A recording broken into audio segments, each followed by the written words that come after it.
Alright everyone, this is what I call my poor man's locomotive.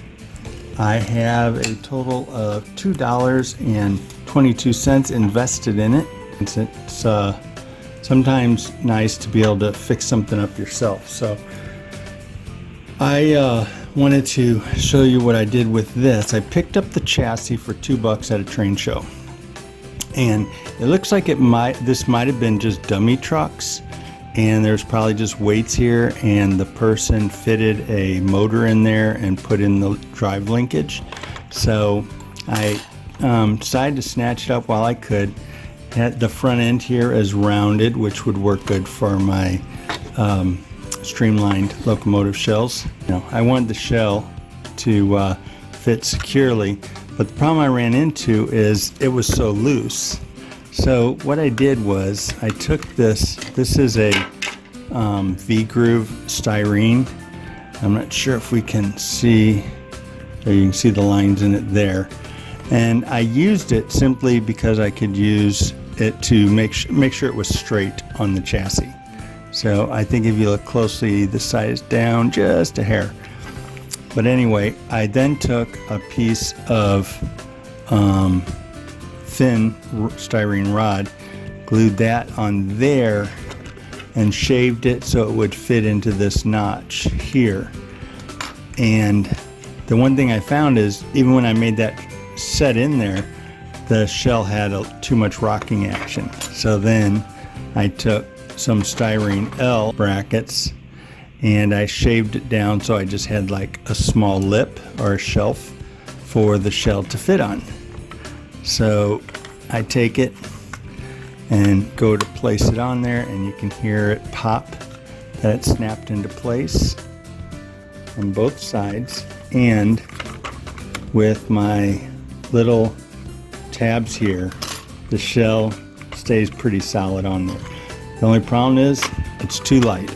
So here's where the extra 22 cents came in. These are my weights right here. These are just pennies wrapped in electric tape. Like I said, it's a poor man's locomotive. So what I did was I've got 3 pennies and 3 pennies, and I taped them together so that they would fit around this little catch here, this little framework here. And that slides on there. This is 3 and 3, so this goes on the back part. There we go. Now for the front, I could only put 2 pennies in the front, 3 pennies in the back of the truck. So when I slide that in there, come on, there we go. That locks in pretty nicely. This slips in here, locks in pretty nicely. Now, if some of you guys watching are thinking, wow, this is a nearly pathetic attempt at salvaging a locomotive, I'd say you're right. But I like to have fun. I like projects. As my buddy Ron would say, I have enough projects already, but let's take on more. So I've got 6 cents here, 6 cents here, 5 cents here, 5 cents here. There's my 22 cents. That's the full $2.22 invested in this locomotive. The person who put the motor in, the wires from these trucks went to the motor. The wires from the front truck only went to the light. So I did have to run jumper wires from the truck to the motor there, and from the truck on this side. Well, actually I ran it from the light because it came from a wire up here to the light, then I ran that back to the motor. So now all 8 wheels have electrical connection to the track, and this thing runs pretty nicely. I've acquired a couple new Haven passenger cars that I'm going to run with this, and I think it's a sleeper car and a regular passenger car. So I will take this out on the test track and we'll see how everything looks. All right, let's see how this thing runs for us.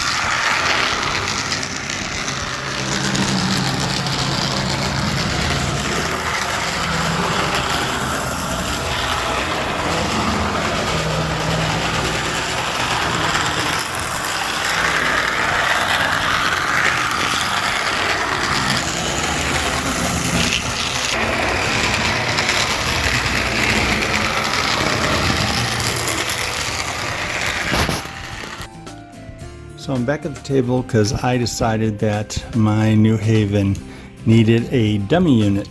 So this was I believe this was a Baltimore and Ohio locomotive. I'm not sure where I got the shells at, but it had the gears in this were torn up, and it was not.